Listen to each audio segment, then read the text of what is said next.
बाबा हो भोले बाबा, भोले बाबा, भोले बाबा, भोले बाबा हो भोले बाबा। वाम रामजी।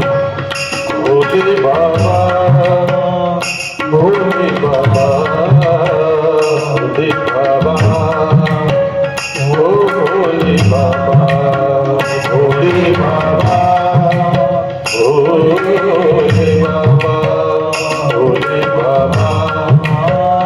भोले बाबा, भोले बाबा, भोले बाबा, भोले बाबा, भोले बाबा हो भोले बाबा। बाबा, भोले बाबा, भोले बाबा, भोले बाबा।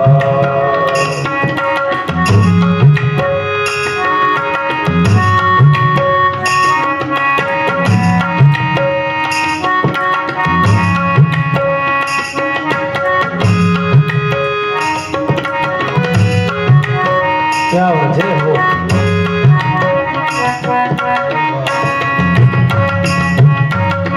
ब्रह्म मुरारी रक्षितलिंगम, निर्मल भाषित शोभितलिंगम, जन्मज दुःख नाशकलिंगम, तत्प्रणमामि सदा शिवलिंग। भोले बाबा, भोले बाबा, भोले बाबा, भोले बाबा, भोले बाबा, भोले बाबा, भोले बाबा, भोले बाबा।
पापवृन्दं वाराणसीनाथं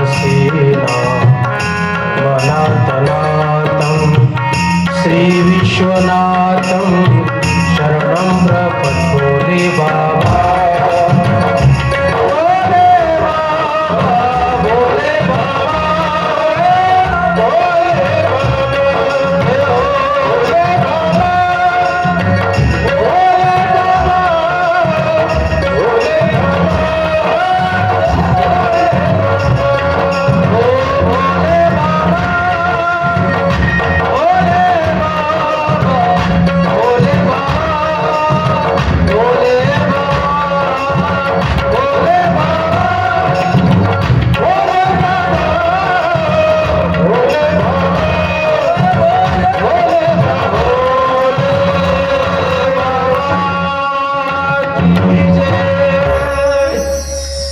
विश्वनाथ बाबा की जय। प्रस्तुत प्राप्त प्रसंगी पवित्र स्थळी पवित्र वेळी अतिशय पवित्र अवीट गोड आणि सुरस असणारी ही कथा जीवनामध्ये तापलेल्या जीवाला शांती प्राप्त करून देणारी गोड कथा आहे शिवकथा. जिंदगी के हर सवालों का जवाब है शिवकथा. अशी ही अगम्य गोड कथा आणि ही कथारूपी गंगा चालून तुमच्यापर्यंत आली.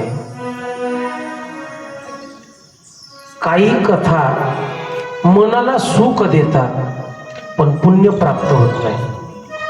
काही कथात पुण्य प्राप्त होईल पण समाधान लागणार नाही.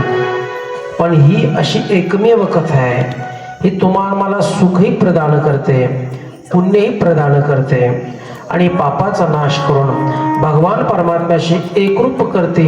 आणि याचाच पुरावा आपण काल पाहिलेला आहे. कथेचा पहिला पुरावा आपण पाहत आहोत.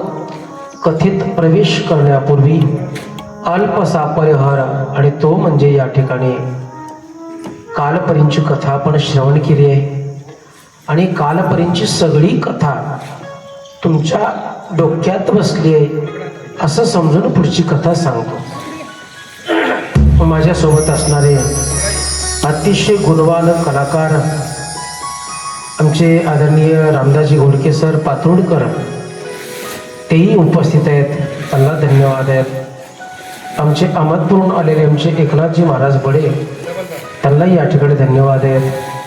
वेळापूरून आलेले ऋषिकेश वाघे सर, यांनाही डबल धन्यवाद आहेत. आणि माझ्यासोबत असणारे भोसले महाराज, गोड शिंदे सरांची साऊंड सिस्टीम, आणि आधी करून तुम्ही उपस्थित असणारी सर्व शिवप्रिय, गुरुप्रिय, संतप्रिय सर्वांच्या चरणावर माझा माथा टेकवतो आणि कथेकडे आपण या ठिकाणी प्रवेश करूया. या कथेला पूर्ण शिवभक्त मंडळी वैराग, वीरशैव बांधव मंडळी वैराग, आणि या वैरागच्या भूमीमध्ये मी जेवढं वैरागांचं दर्शन घेतलं ना, त्याच दर्शनाच्या अनुभवातून तुम्हाला सांगितलं की तुम्हाला इतर ठिकाणी तीर्थक्षेत्रात जायची आवश्यकता नाही. पुण्य कमवण्यासाठी, पाहण्यासाठी जा, इतके तुम्ही भाग्यवान आहेत. पण मी आज एक तीर्थ पाहिलं, संतनाथ महाराजांचं. एक जणांनी सांगितलं अनेक तीर्थांचं माहेरघरी वैराग आहे, पण राहिलेल्या दिवसात त्याही तीर्थांचं दर्शन आम्ही घेऊया. पण मी काहीच मोजक्या तीर्थाचं दर्शन घेतल्यानंतर अनुभव आला. आमचे सगळे कलाकार मंडळी म्हणतात की किमान आपण 2026 मध्ये नाही, 12व्या शतकात आहोत की काय. कारण रस्त्याने पाहिलं तरी वाडे सुद्धा तसेच आहेत, मंदिर आहे तसेच आहेत, आणि जशी मंदिर आहेत अशी माणसं सुद्धा देखणी आहेत. फक्त काही लोक घाबरतात मला म्हणून घरी बसून ऐकतात. फरक एवढा, बाबांच्या पुढे नको जायला, आपण घरी बसूनच ऐकू, आहे का नाही. पुरुष मंडळी, महिलांचं नाही सांगत, महिला सगळ्या घरातलं सगळे कामं पाहून सुद्धा आपल्या संसारातील अमूल्य वेळ काढून उपस्थित आहेत. पुरुष मंडळी मला घाबरतात असं मला वाटतंय, अनुभव येतोय तसा. येतील ती पण तरी सुद्धा दुसऱ्या दिवसाची कथा आहे. आणि एक लक्षात घ्या, तुम्ही आता हा सोहळा करतात, या सोहळ्यासाठी तुमच्यापाशी परिस्थिती नाही, पण तुमची इच्छा झाली ना की या सोहळ्यासाठी माझ्या कुटुंबातून काहीतरी त्या ठिकाणी दान घडावं, आर्थिक दान घडावं, अन्नदान घडावं, अशी तुमची इच्छा जरी झाली तरी माझ्या भोले सांबाला प्राप्त होते. नका देऊ तुम्ही, परिस्थिती नाही पण इच्छा दृढ आहे. नुसती हृदयात तुमच्या इच्छा प्रकट झाली ना, एवढा मोठा सोहळा आहे, खर्चाशिवाय होत नाही. लांबचे दूरचे कलाकार येतात, पण जरी तुम्हाला इच्छा निर्माण झाली तरी भगवान भोलेनाथ लगेच त्याला तो तद्दानम सात्विकम सोडतो, त्या पद्धतीने त्याच्या जोडीमध्ये लगेच पुण्य टाकतो. आणि मग तुमच्या हाताने जर दान केलंच तर मला सांगा किती प्रसन्न होईल. तो भोला साम इतका भक्तासाठी वेळ आहे महाराज, इतका भक्तासाठी वेळ आहे. एक लक्षात घ्या, विश्व संपल्यानंतर जो शिल्लक राहतो त्याचं नाव शिव आहे. म्हणजे विश्व म्हणजेच शिव आहे आणि शिव म्हणजेच सृष्टी आहे. तरी सुद्धा भगवान भोलेनाथाला जीवनामध्ये एक केसवरही गर्व येत नाही. अगदी भक्तामध्ये अहो खऱ्या अर्थाने भगवान शिवाची जर कथा आपण श्रवण केली ना तर तो भक्ताशिवाय जगू शकत नाही. मग तुम्ही म्हणाल ते स्मशानभूमीत का राहते? ते स्मशानभूमीत एवढ्यासाठीच राहते, जे माझे ओरिजिनल भक्त आहेत ते माझे पशी येतील. जे माझे ओरिजिनल बघतील ते माझे पशी असतील जिवंत असताना. गेल्यानंतर तर ते काही न्यायची गरज नाही, तो आपण तिथे जातोय आहे का नाही? नाही, आपल्या घरातलं कोणी गेलो आपण बंगल्यात ठेवतो का त्याला? नाही. लई एवढा मोठा बंगला बांधलाय, लाखो रुपये संसारासाठी खर्च केलाय, भरपूर शिक्षण केलं, मग 2-4 वर्ष वरच्या मजल्यात ठेवू रूम मध्ये नाही ना. चला चला का स्मशानभूमीत तयारी करा.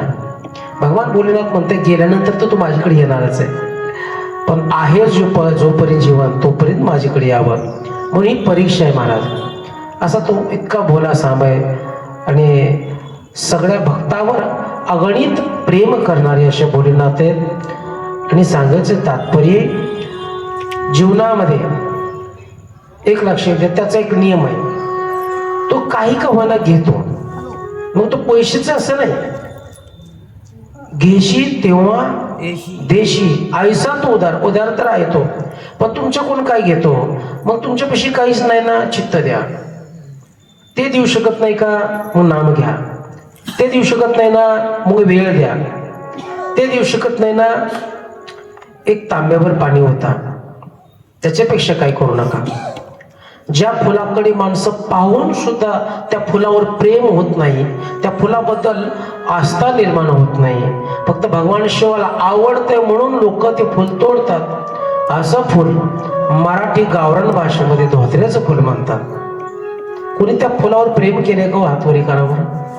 तुम्हाला गुलाब आवडतो, पारिजातक आवडतंय, मोगरा, अनेक बकुल सेवंता, पण त्याला धतुरा असं म्हणतात.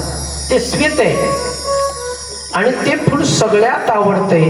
ज्या फुलाकडे कोणीच लक्ष देत नाही ते फुलं माझ्या भगवान शिवाला आवडतात. असे उपेक्षित कितीतरी फुले तुमच्या आमच्यासारखे जे समाजाने उपेक्षित ठेवलेत ते भगवान भोलेनाथाला आवर्जून आवडतात. एरवी कोणी त्या धोत्र्याच्या फुलाकडे पाहतं तरी का? पण फक्त आपण का तोडतो? तर माझ्या देवाला आवडते म्हणून. वैयक्तिक प्रेम आहे का? ऐका. आणि मग जे ज्याच्यावर प्रेम करत नाही, माझा भोला सांग त्याच्यावर प्रेम करतो. इतका उदार आहे तो, इतका उदार आहे. पण काय करतो तो माहिती का? तो काही कामाना घेतो. हो, आणि आपण द्यावंच. आपण काय आपलं पदर देत नाही, त्यांनीच आपल्याला दिले नाही, त्यातलंच कुठंतरी कणभर द्यायचंय. आपण काय पदरचं देतो का? धन कुठून आणलंय? बरं तुम्ही काम करताय, शक्ती कुठून आणली? जन्मलेल्या बाळाला शक्ती असते का? ऐकणं जीवन पण शक्ती का? शक्ती तुम्हाला देतं, कोणत्याच देतो. त्या शक्तीतून तुम्ही काम करता, त्यातून 2 रुपये येतात आणि त्यातलेच तुम्हाला 4 आणे द्यायचे. पदर नाही द्यायचे, पदर तुम्ही देऊ शकत नाही, तुम्हालाच दिलेलं आहे. त्याच्यातलं कुठेतरी उत्तर व्हायचं आहे. चला, एक कुटुंब, अत्यंत कुटुंब, एक ब्राह्मण कुटुंब आहे आणि त्याच्यावर इतकी दारिद्र्य आलं, इतकं दारिद्र्य आलं, पण सत्य सोडलं नाही. पाप केलं नाही, चोरी केली नाही, पण सत्य सोडलं नाही, अखंडपणे. आणि योगायोगाने पत्नी म्हणते का, हो अहो आपली परिस्थिती इतकी नाजूक आहे आणि आपण थोडी स्वाभिमानी असल्यामुळे आपण कुठं मागायला पण जात नाही. हो, तुम्ही उपाशी, मी उपाशी, आज 4था दिवस आहे, पाणी पण झोपतो आपण. असं करा की वैरागला कोणीतरी एक राजा आहे, कोणीतरी राजा वैरागला. थोडासा आवाज कमी ठेवा. आणि तो राजा पुण्य विकत घेते जणू. मग आपल्या जीवनामध्ये काहीतरी पुण्य घडलं असेल ना, तेवढं पुण्य तुम्ही विका आणि 2-4 रुपये काय देतील सोन्याच्या मोहरात ते घेऊन या. त्यांनी म्हटलं ठीक आहे. अगं पण 2-3 दिवस लागणार आहेत, मग काही 2 भाकरी तरी देशील मला बांधून? तिने घरामध्ये पाहिलं, चिमुडभर पीठ नाही. तिची एक मैत्रीण होती, मैत्रिणीकडे गेली. अगं आमचे हे ना पुण्य विकायला जाणार आहेत आणि त्या पुण्य विकल्यानंतर तुझे पैसे देते, मला 2 भाकरीचं पीठ दे, कोरडा शिदा. ती मैत्रीण होती, 2 भाकरीचा शिदा दिला, मिरचा केला, 2 भाकरी त्या उपरण्यात बांधल्या आणि मजल तर मजल करीत तो ब्राह्मण वैराग नगरीकडे निघाला. हे ज्या ठिकाणी एक महान असणारा राजा, त्याला पुण्य कळत होतं, त्या बदल्यात तो पुण्य घ्यायचा आणि पैसे द्यायचा. आणि एक दिवस झाला आणि भूक लागली म्हणून एक पाणवटा पाहिला जंगलात. एक आड होता, त्याला पोहरा होता, सुंदर एक झाड होतं आणि भूक लागली. भूक लागल्यानंतर शिळी भाकर ही गोडी लागते. आणि मग याने भाकर सोडली. समोर एक कुत्री आहे, 4-5 पिल्ली तिला. ती कुत्री 2 दिवसाची उपाशित असेल कदाचित. मग त्या ब्राह्मणाने त्या कुत्रीकडे पाहिलं आणि त्या कुत्रीची नजर भाकरीकडे. ब्राह्मण पाहतो कुत्रीकडे आणि कुत्री पाहते त्या भाकरीकडे. म्हणून त्याने चतकुर तुकडा त्या कुत्रीकडे टाकला. ते पिल्ल पळतच आले आणि त्या 4 पिल्लांनी तो तुकडा घेऊन गेले. कुत्री परत त्या भाकरीकडे पाहते, परत चतकुर भाकर टाकली. असं करत दोन्ही भाकरी दिलेल्या, दोन्ही भाकरी टाकल्या आणि पाणी पेला. परत मजल दर मजल करत करत 3ऱ्या दिवशी त्या राजाच्या नगरात पोचला. त्या सेवकाने राजाच्या समोर उभा केलं की राजे साहेब, असा अमक्या अमक्या गावचा व्यक्ती आहे आणि तो पुण्य विकायला आलेला आहे. मग त्याला जेवढं पुण्य विकायचंय तेवढं घ्या आणि त्याला पैसे देऊन पाठवा. मग राजाच्याच सोबत वामभागी बसली राणी. राणीला विचारलं, राणी, याच्या पाप पुण्याची गणना तूच कर. राणीने त्या ब्राह्मणाकडे पाहिलं आणि सांगितलं की महाराज, परवाच्या दुपारचं जर पुण्य या ब्राह्मणाने दिलं तर याला 1,00,000 मोहरा सोनं देऊन टाका. राजा म्हटला, ठीक आहे, तुम्हाला मंजूर आहे का? ब्राह्मण काका म्हटला, घरनं निघाल्यापासून इथपर्यंत मी कसलंच पुण्य केलं नाही आणि पुण्यच केलं नाही तर यांच्याकडून फुकट पैसे कसं देऊ? कारण तो सत्यवादी होता, तो आपल्यासारखा नव्हता. बराच वेळ प्रयत्न केला की मी पूजापाठ केली आहे, मी अभिषेक केलाय, पण पुण्य 3 दिवसात तर केलं नाही. त्याच्या लक्षात पुण्य येईना. राणी म्हटली, परवा दुपारचं पुण्य द्या आणि 1,00,000 मोहरा घेऊन जा. तर त्यांनी विचार केला, लक्षात तर येत नाहीये. सांगितलं, राजेसाहेब, या पुण्याच्या पत्नीचा सुद्धा वाटा आहे. मग मी पत्नीला विचारतो आणि ती जर म्हटली विका तर मी घेऊन येतो. राजा म्हणला, ठीक आहे. आणि परत तो खाली मान घालून निघाला. पुण्य विकायला आलो होतो, पुण्यच केलं नाही तर या राजाचं पैसे का फुकट घेऊन आला. आणि ज्या ठिकाणी त्याने 2 भाकरी दिल्या होत्या त्याच ठिकाणी आला. कुत्री तशीच होती, पण आता कुत्री ते भाकरच नव्हती, त्या बाबाकडे पाहत होती. आणि परत तिथं पाणी पेला आणि गावाच्या जवळ एक माळरान आहे, तिथपर्यंत आला. काय करावं? पत्नीने तर सगळ्याला सांगितले की आमचे हे मालक पुण्य विकायला गेलेत, सगळ्यांचे पैसे देऊन टाकून 4 दिवस झाले उपाशी आहेत. आता पत्नीने विचारलं, पैसे कुठे आहेत? तर काय सांगू? म्हणून सांगितलं, हे भोळा सांभा, आता गावाकडे घरी गेल्याशिवाय तर पर्याय नाही. पण पत्नीला काय सांगावं? हे शंभू, तूच माझ्यावर कृपा कर. मी शिवभक्त रे, तुला एक क्षणभर सुद्धा विसरत नाही.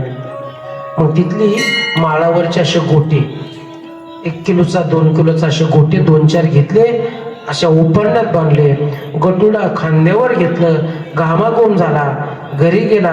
पत्नी दारातच उभा राहिली होती. इतका आनंद झाला की आपल्या मालकाने काहीतरी पैसे आणले आणि ते गटुडे घेतलं, देवाऱ्यावर ठेवलं, तांब्यावर पाणी दिलं, गुळाचा खडा दिला आणि सांगितलं, कसा झाला प्रवास? बरं झालं का? किती पैसे आणले हो? लोकांचे आपल्याला देणे आहेत. तो म्हणला, मी काही सांगू शकत नाही. काय?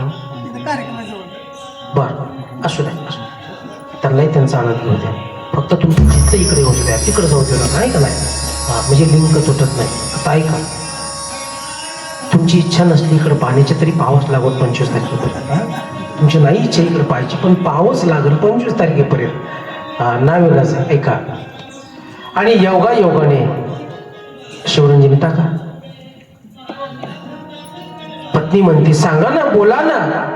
अहो, मी किती वेळ बोलते तुम्हाला, काहीतरी सांगा ना. किती पैसे आणले? आपल्या लोकांचे देणे सांगा ना.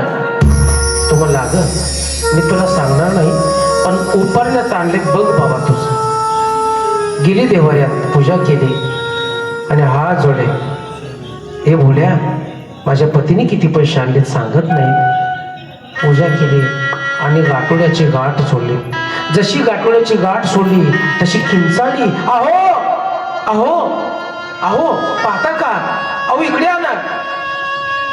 अहो देव घरात या ना. तो म्हणला काय पाहिजे मला माहिती, मी काय आणले ते. अहो पळत आले बाहेर. काय झालं एवढा ओरडायला? अहो बघा ना काय आणलंय ते, मला माहिती काय आणलंय ते, पण चला ना. मी त्या ब्राह्मण काकाच्या हाताला धरलं, देवघरात नेलं आणि देवाऱ्यात त्यांनी पाहिल्यानंतर इतका मोठ्याने रडू लागला. कारण जे दगड त्यांनी माळावरचे गोळा करून आणले होते ना, ते सगळे दगड सोन्याचे झाले होते. आणि त्याच दगडावर डोकं आपटून रडू लागला, इतका रडू लागला. आणि मग त्याच्या लक्षात आलं आणि म्हणतोय, भोल्या हे शंभो, आत्ता कळालं रे. अरे मुख्य प्राण्याला 2 भाकरी काय मी दान केलं आणि त्याच्या बदल्यात तो सोन्याचा ढिगारा दिला. एवढं नव्हतं रे पुण्य केलं मी. आणि इतका रडला महाराज. प्रचिती आली की माझा देव घेतो थोडं, पण देतो महाराज. जय मंगलम जय नमः पार्वते पते शिवा हर हर हर. आणि अशी प्रचिती तुमच्या जीवनात आली असेल दादा. फक्त एक आहे, आपल्याला ते कळत नाही, कळण्यासाठीच कथा आहे. ज्याच्या ज्याच्या जीवनामध्ये काय कमी केले तुम्हाला सुद्धा, शून्यातून निर्माण केले विश्व तुम्ही सुद्धा. हा शून्यातून तुम्हाला विश्व निर्माण करणारा कोणच आहे बाबा, तोच आहे बाबा. हो मी कालही सांगितलं, बाकीचे 33 कोटी देव आहेत. कोणाला ज्ञान देतील, प्रेम देतील, वैराग्य देतील, त्याग देतील, पण धनाचा अधिकारी करणारे आमचे भोलेनाथ आहेत. भगवान भोलेनाथाकडे जाणारा व्यक्ती किती दरिद्र असलं ना, त्याचं दारिद्र्य घालवतं पहिलं. त्याची कथा येणार आहे. पण भगवान शिव पहिलं भक्ताचं दारिद्र्य घालवत आहे, मग परीक्षा घेत आहे. त्यापैकी अनेक कथा आहेत, त्यात आनंदाची पण कथा येणार आहे. असे मोठमोठे गोळावर भरले होते राजे लोकांनी, तिच्यावर खुश होऊन पैसे दिलेले. सगळ्याचा त्याग केला आणि शिवाला अर्पण झाले. पण खरं सुख तिथे महाराज, त्यागात सुख आहे, भोगात नाही आहे. आणि सांगायचे तात्पर्य आहे की त्या दानाला आपण जे 2 रुपये दान करतो ते तद्दानम सात्विकम श्रुतम, ते दान सात्विक ठरलं जातं आणि ते दान तिथपर्यंत पोहोचतं. हो तुम्ही केलेलं दान मी तर पुकारायची सुद्धा गरज नाही महाराज. तुम्ही दिलं की तिथपर्यंत पोहोचतो. तो काय झोपला का दादा? पण मग मला सांगायचे तात्पर्य, कालपरींची कथा पण श्रवण केली. कथा सत्संग काय सांगते, द्यावं लागतं आणि घ्यावं लागतं. जसा देवाला मागण्याचा अधिकार आहे तसा गरीबाला दान करण्याचा अधिकार आहे. माझ्या भगवान भोलेनाथाची कथा आहे, दान करण्याचा अधिकार आहे. आपल्या देवाचा उत्सव आपण नाही तर कोण करणार आहे? बाहेरच्या देशातील लोक येतील का भगवान भोलेनाथाचा उत्सव साजरा करायला? आपणच करणार आहोत का? आपण त्याची लेकरं आहोत, त्याचे आपण अंश आहोत, त्याचे आपण भक्त आहोत. आपल्या पित्याचा उत्सव आपण नाही करायचा, कोण करणार आहे? मला सांगायचा मुद्दा तो होता. आणि मग जीवनामध्ये शक्यतो जितकं दान घडत तेवढं दान घडत, म्हणून विश्वामध्ये कर्णाचं नाव पुढं निघतं. कर्णाला का म्हटलं जातं? कर्ण दानशूर आहे. अरे कर्णासारखा दानशूर कोणीच होणार नाही, झाला पण नाही महाराज. इतका कर्ण दानशूर होता. अनेक उदाहरणं आहेत. पण चला कालपरींची कथा पण या ठिकाणी श्रवण केली आहे. आणि कालपरींच्या कथेमध्ये बिंदुक आणि चंचुला, बिंदुकच्या जीवनामध्ये दान नाही आहे. फक्त आयुष्यभर दुसऱ्याचं धनच लुटलं पण दान केलं नाही. आणि मग महाराज योगायोगाने 28 प्रकारचे नरक भोगले तरी पाप होईना, कमी होईना पाप. का तर पापाचा नाश सुद्धा दानच करते दादा. त्याची उदाहरणं सांगेल आणि जिवंत उदाहरणे सांगेल. असं काही कुठलं कादंबरीतलं नाही सांगणार. हो दान सुद्धा तुमचा पापाचा नाश करते, दारिद्र्य घालवते महाराज. आणि तीच चंचुला मदर धर्मजर करत करत करत करत पतित गतप्राण झाला. सासू सासरी गेले, घरदार सगळं विकलं गेलं. छोटस लेकरू घेतलं आणि आले महाराज. तो फोटो सरळ काढ, नाही तर कुठची ठेवा, कदाचित इथं ठेवा. नाही मग ते ही याला ठेवा, मागं नाही का स्टँडिंग वर नाही ना, मागं काय आहे तसं फोटो, नाही तर मग इथं ठेवा. तांब्या पडा बरं ठेवा, इथं इथं ठेवा, सरळ करून ठेवा.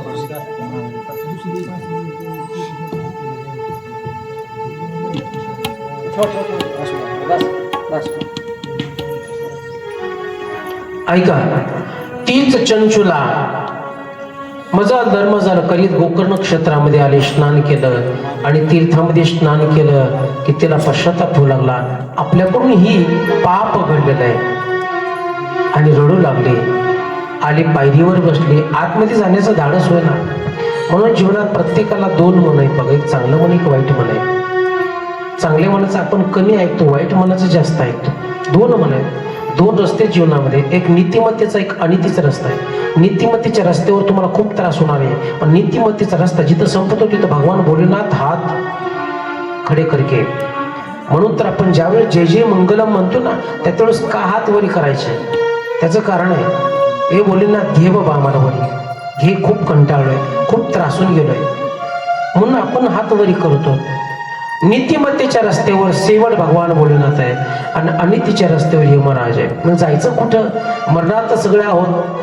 हा, माणसं म्हणतात मेलं की गेलं, नाही तसं जातं ना. ज्याने आयुष्यभर नीतिमत्तेने जगलं आहे ना, त्याला भोलेनाथच न्यायला येतोय. आणि अनितीने क्रूर असुरी वृत्तीने जगला आहे, त्याला यमाशिवाय दुसरं कोणी न्याय येत नाही. म्हणून सांगायचं तात्पर्य की तीच चिंतन करते, श्रवण करते. आणि इकडं पंडितजी त्या शिवमंदिरात कथा सांगू लागले, भजन करू लागले, चिंतन चालू आहे, कथा श्रवण केली पहिल्या दिवसाची. आणि सगळ्यांना आरती आणि प्रसाद दिला. प्रसाद दिल्यानंतर पंडितजी निघाले आणि पंडितजीच्या चरणावर नतमस्तक झाले. खूप रडले, खूप रडले. पंडितजीने उठवलं, मुली का रडतेस? त्यावेळेस सांगितलं, बाबा माझ्या पतीच्या स्वभावामुळे मलाही पाप व्याभिचार करावा लागला, घडला माझ्याकडून. पती परगंदा झाला, सासू सासरे नाहीत, अनाथ आहे मी. बाबा या पापातून मुक्ती कोण देईल मला? माझं पुढचं जीवन सुखमय कोण करेल? त्यावेळेस पंडितजीने डोक्यावर हात ठेवला. मुली हा भगवान आहे ना, हा सगळं पाहतो, तू त्याच्यावर विश्वास ठेव. त्याचं गुण, त्याचं चिंतन आणि त्याचं नाम त्या ठिकाणी घे. बस तू इतका बोलाय ना, तू काहीच काळजी करू नको. आणि बस त्याला आधार मिळाला आणि त्याच पायरीवर बसली. दुसऱ्या दिवशी वेळेनुसार कथा सुरू झाली. परत चिंतन घडलं, परत कथा आणि प्रसाद तिला 7 दिवसापर्यंत मिळाला. आणि 7व्या दिवशी मात्र या महाराज या समोर या. ठीक आहे. 7व्या दिवशी मात्र ती चंचूला भगवान भोलेनाथाकर एकटक पाहिलं आणि त्याच्या डोळ्यातून अश्रू वाहू लागले. हे भोल्या, खरंच माझा उद्धार होईल का? आणि 7व्या दिवसाची कथेची समारोप झाला आणि आरती प्रसाद घेतला. जसा आरती आणि प्रसाद घेतला तसा ज्या खांबाला डोकं टेकवून बसलेली चंचूला आणि हात जोडले. कुशीमध्ये छोटस बाळ आहे आणि अचानकपणे महाराज तिने आपल्या या शरीरातून प्राणत्याग केला आणि प्राणत्याग केला. शांत झाली. पंडित येतात, पाहतात. तर काही जे भक्त लोक होते ते दुःखी झाले. बापरे, एवढी मोठी भक्त 7 दिवस कथा श्रवण केली, प्रसाद घेतला, आरती घेतली आणि मोक्षाला प्राप्त झाली. मग पंडित येतात, काही भक्तांना सांगितले याची अंत्यविधीची तयारी करा. पण तिच्या कुशीमध्ये जे छोटस बाळ होतं ना, ते मात्र आईच्या तोंडावर हात फिरवायचं. आई, ए आई, का बोलत नाही का तू?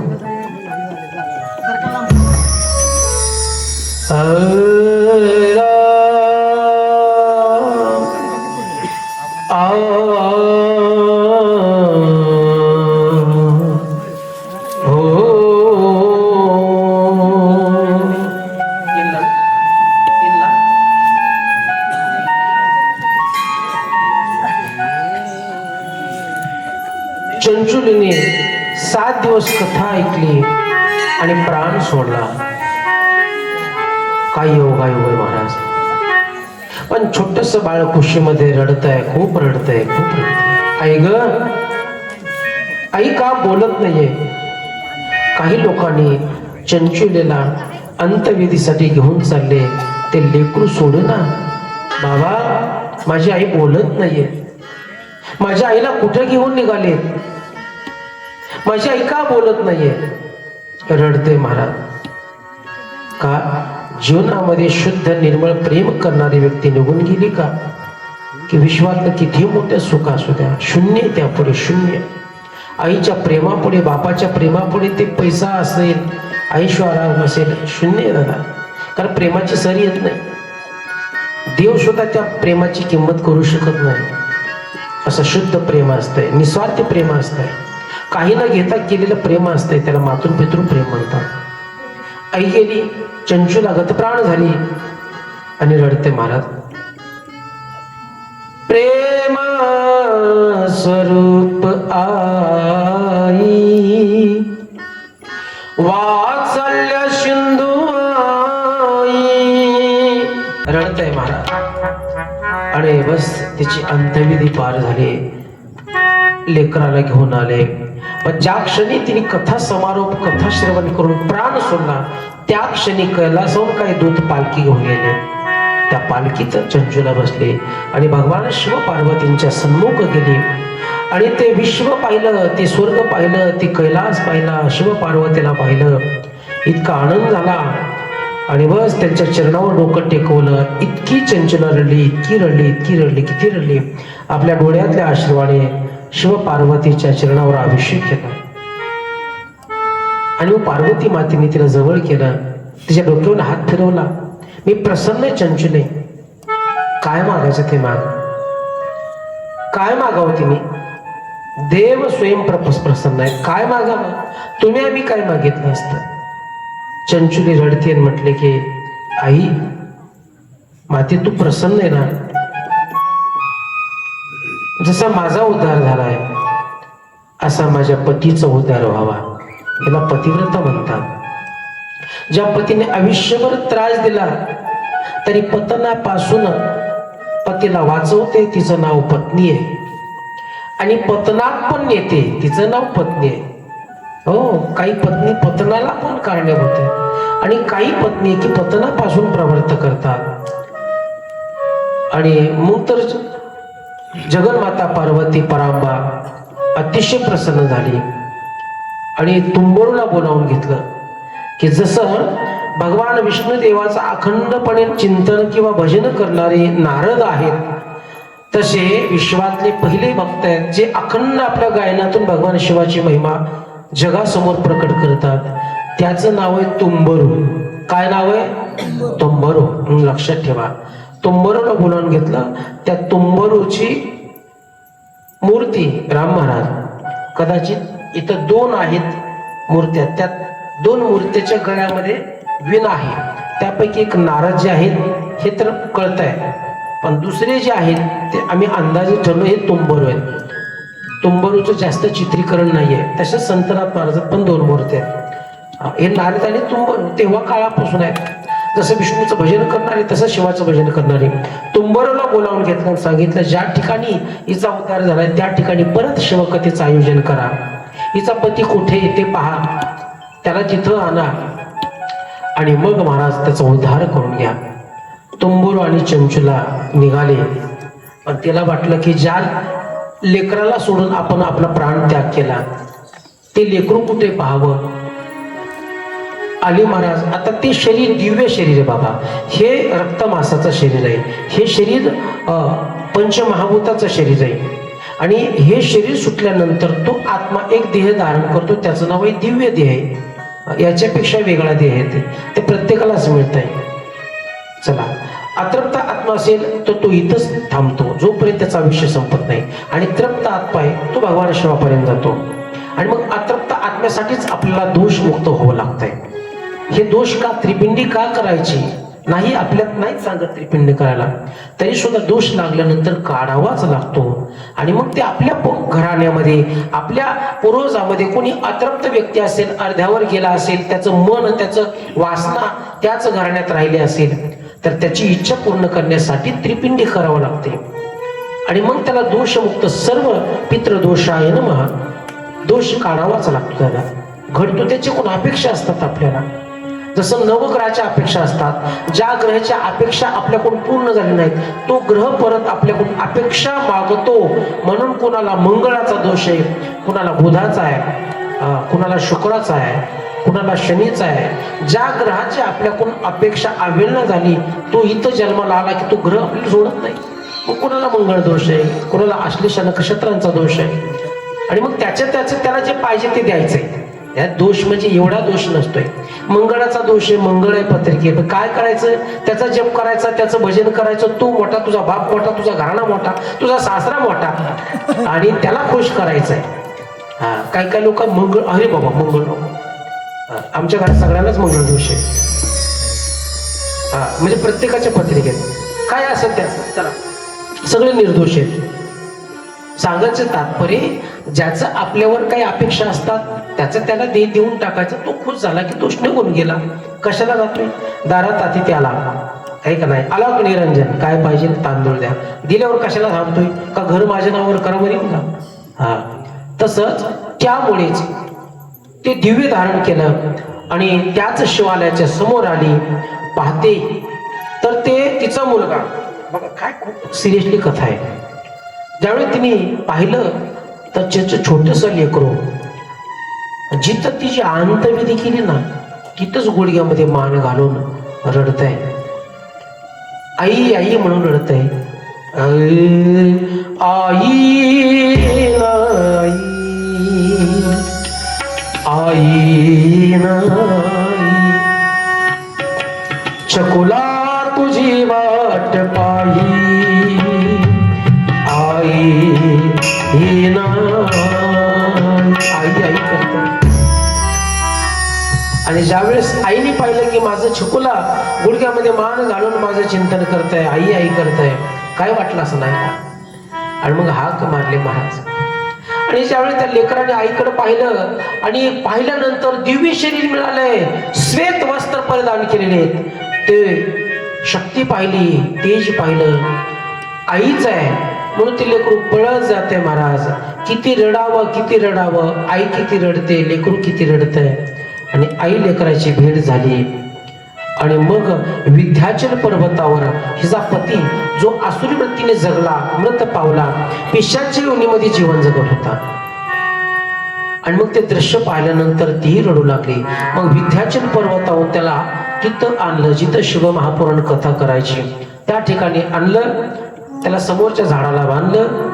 तर पिशाच कोणाला म्हणतात ऐका, त्याला भूक लागली ना, भूक की जे दिसल, मग दगड असतील, झाडं असतील, काटेरी झाड आहेत तरी ओर पाडायचा, रक्त निघलं, तोंडात रक्त निघायचं, काहीच कळत नव्हतं. अस्वलासारखे केस अंगावर, सुळे दात बाहेर आलेले, काहीच कळत नाहीये.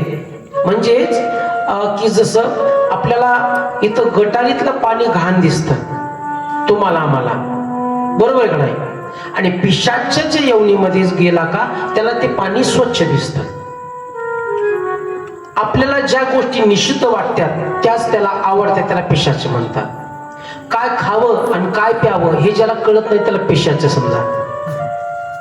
कळलं तर बरं आहे, कारण 5G ची रेंज आहे आता 4G सुद्धा नाही 5G. त्याला काय खावं काय प्यावं हे कळत नाही अजून मी 2026 मध्ये, तो पिशाचेच आहे, मी नाही म्हणत महाराज. हा, म्हणून आपल्याला गटराईतलं पाणी त्याचा दुर्गंध एवढा येतो उलटी होण्यासारखा, पण तेच पाणी त्याला आवडतं आणि त्यातच राहतो, त्याला पिशाचे म्हणतात. आता इथं आपल्यात नाही कोणी पिशाचे, असे त्या भागात असतील, जिकडे असतील तिकडे असतील, काय घेणं देणे. 3 दिवस मला थांबायचे अजून इथं. आपल्यात असलं काहीही नाही बरं का, निर्दोष आहे आपलं वैदान. चला, जय मंगलम, जय नम पार्वती शिव, हर हर हर महादेव. तू है मेरे आत्मा का स्वामी, तू है मेरे आत्मा का स्वामी, तू मेरा दिलदार. सांब सदा शिव, सांब सदा शिव, सांब सदा शिव,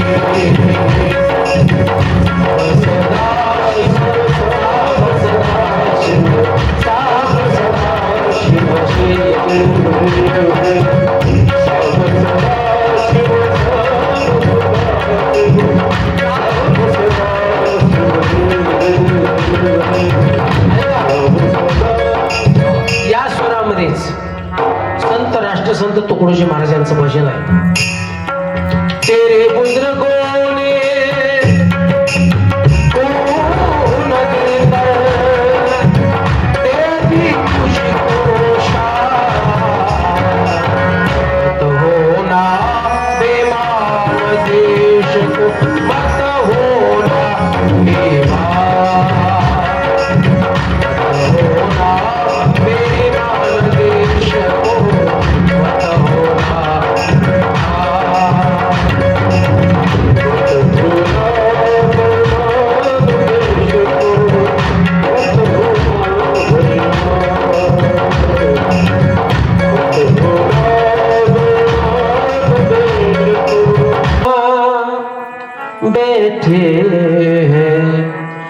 तेरे सीने में. कथा प्रारंभ झाली. पहिला दिवस, दुसरा दिवस, तिसरा दिवस.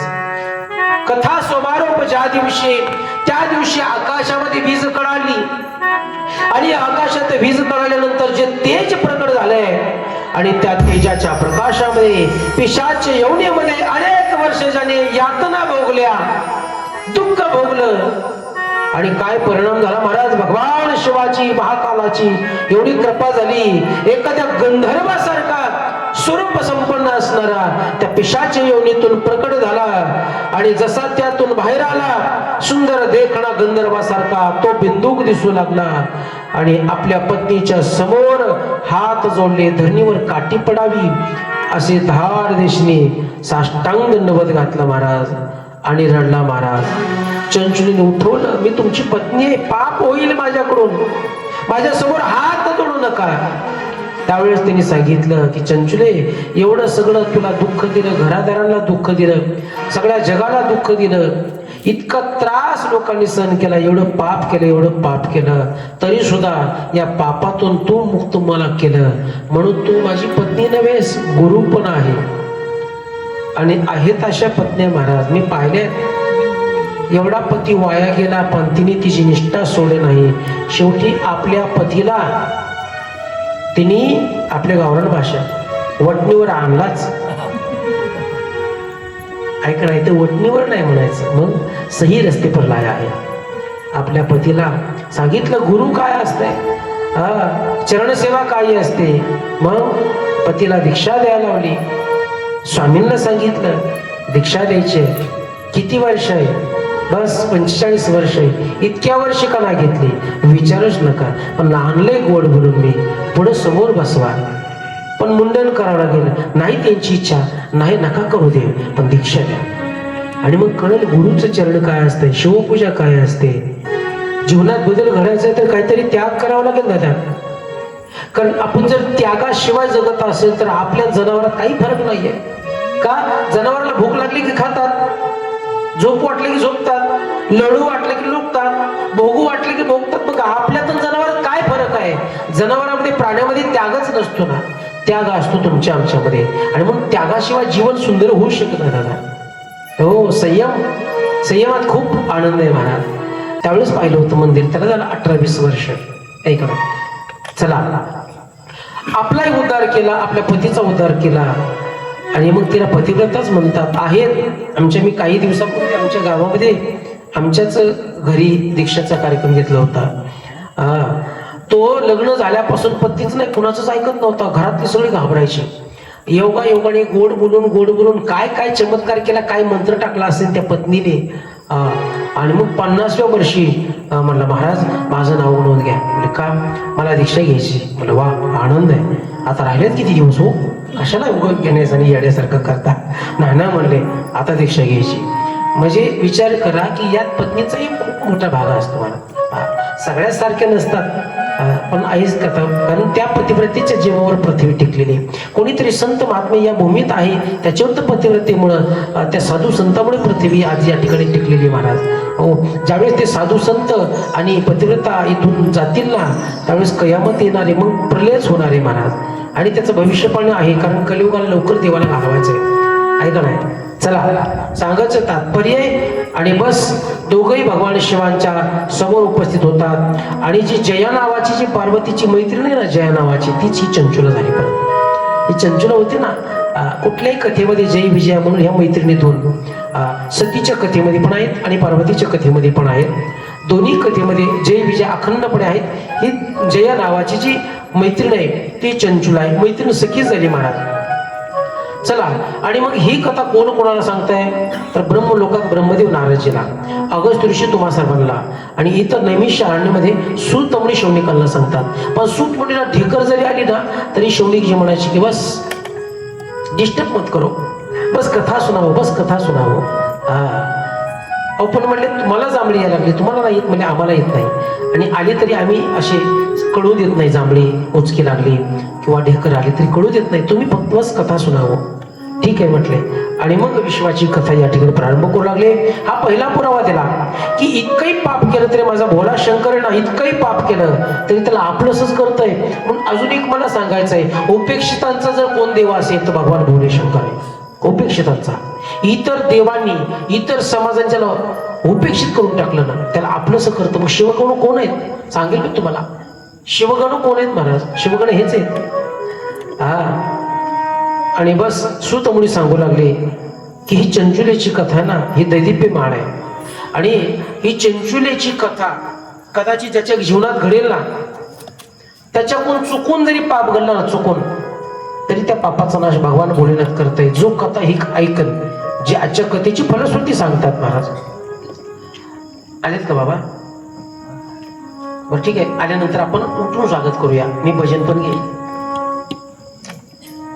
चला, ब्रह्मदेव सुतमुनी कथा सांगू लागली की शौनिकांनो, एक वेळेस पंचमहाभूतांचा नाश झाला, सप्त नद्यांचा नाश झाला, सप्त समुद्रांचा नाश झाला, पृथ्वीचा नाश झाला, वायुमंडलाचा नाश झाला, सप्त पाताळाचा नाश झाला, 21 स्वर्गाचा नाश झाला. आणि सगळे नाश पावल्यानंतर प्रलय झाला. आणि प्रलयामध्ये सगळं भस्म झालं. कापुराच्या ज्योती, कापुराच्या वाती उजळल्या. हा, मला सांगा, कापूर भस्म झाल्यानंतर किती काजळी राहती? एक छटाक किलोभर आहे का नाही? अगम्य पावतं ते. तसंच प्रलय झाला.